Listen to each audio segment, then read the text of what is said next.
Chapter 1. The Letter. Mr. Hercule Poirot, you think you are very clever at solving mysteries that are too difficult for our poor, stupid British police. My name is Captain Arthur Hastings. My wife and I have a large farm in South America. But before I was married, I lived in London. There I helped my friend, the famous Belgian detective Hercule Poirot, solve many crimes. Poirot used to work with the police in Belgium, but he retired several years ago. Since retiring, though, he has become a very successful private detective. When the British police have a difficult crime which they cannot solve, they often ask Poirot to help them. In June 1935, I came back to Britain for 6 months on business, while my wife stayed in South America to manage the farm. I didn't know that during that time I was going to work with my old friend Poirot again. Most of this story is my own personal experience. Sometimes, though, I have included information about events when I was not present myself. But I believe I have described the thoughts and feelings of the other people in the story correctly. Poirot has seen my work and agrees that I have. In my opinion, Poirot used his skills in a most clever and unusual way to solve a number of crimes which were different from any others that he had worked on. I shall call these crimes the ABC murders. After arriving in England, I went almost immediately to visit Poirot. He had moved to a new flat in London and was very pleased to see me. "You're looking wonderful, Poirot," I said. "You haven't aged at all. In fact, if it were possible, I would say that you have fewer grey hairs than the last time I saw you." Poirot smiled. "And why is that not possible? It is quite true." "Do you mean your hair is turning from grey to black, instead of from black to grey?" I said in surprise. "That's very strange. It seems against nature." "As usual, Hastings," said Poirot, "you have a beautiful and unsuspicious mind. You have not changed over the years. You notice a strange fact and explain it in the same breath without noticing that you are doing so." Poirot walked into his bedroom and returned with a bottle in his hand. I looked at it. Then I understood. It was a bottle of black hair colouring.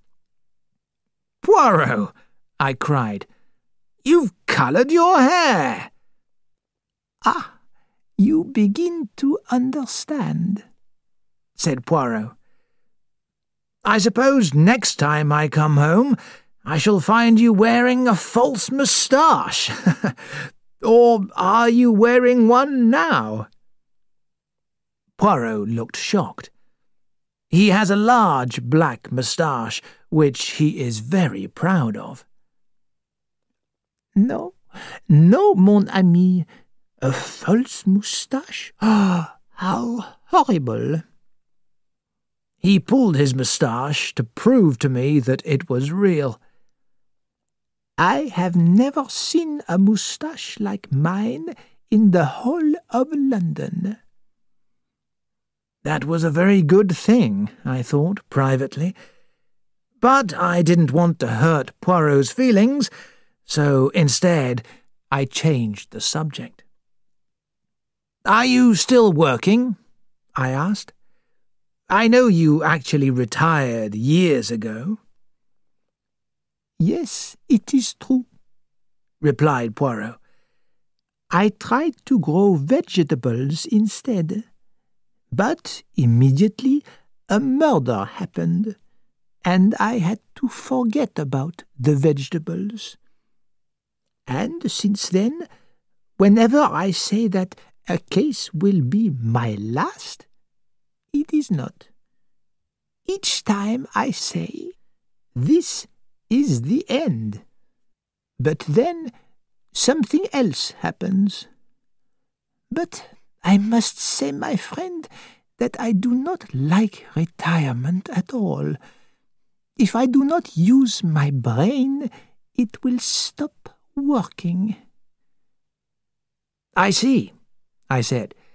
"So you still use your brain sometimes?" "Exactly. But I choose my cases very carefully.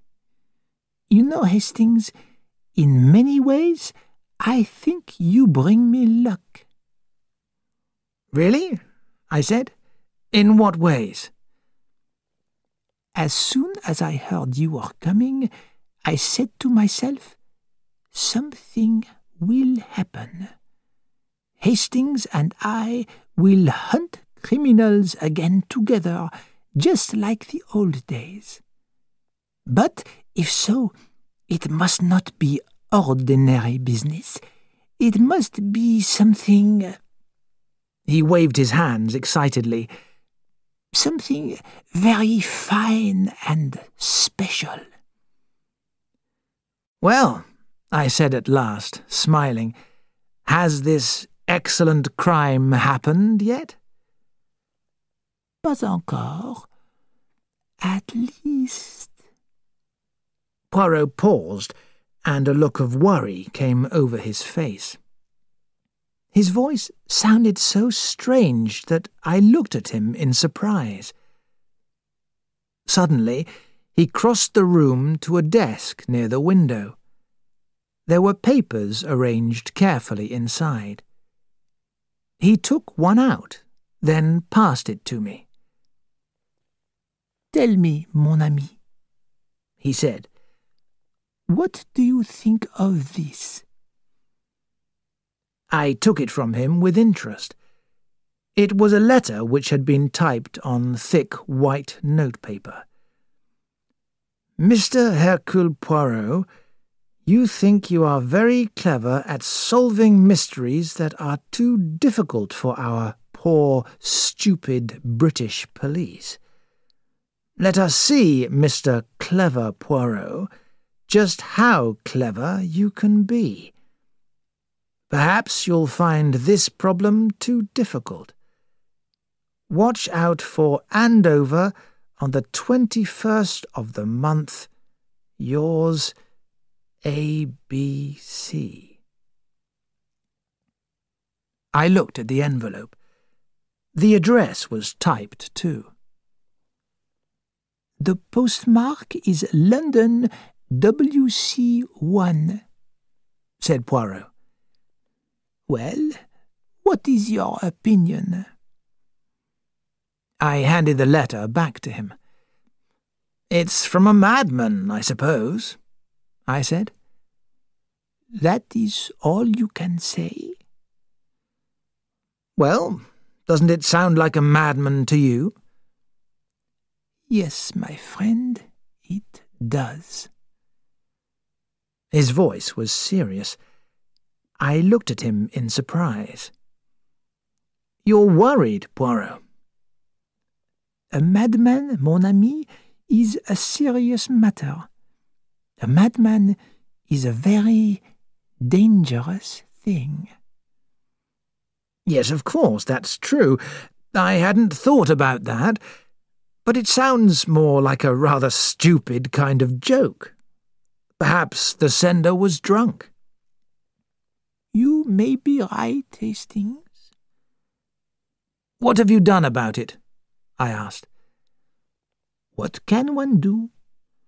I showed the letter to our good friend, Chief Inspector Japp. He thought the same as you, that it was a stupid joke. They get letters like these every day at Scotland Yard. I too have received them before, but there is something about that letter, Hastings, that I do not like. Poirot shook his head. Then he picked up the letter and put it in the desk. "If you really think it's serious, can't you do something?" I asked. As always, you are a man who wants action. But what can we do? The police have seen the letter, but they too will do nothing. There are no fingerprints on it. There are no clues to the possible writer. In fact, there is only your own feeling. Not feeling, Hastings. Feeling is a bad word. It is my knowledge, my experience that tells me something about that letter is wrong. He waved his hands about, then shook his head again. "Well," I said, "the 21st is Friday. If a big robbery happens near Andover, then—" "Ah, what a good thing that would be." "A good thing?" I stared in surprise. The word seemed to be a very strange one to use. A robbery may be exciting, but surely it can't be a good thing.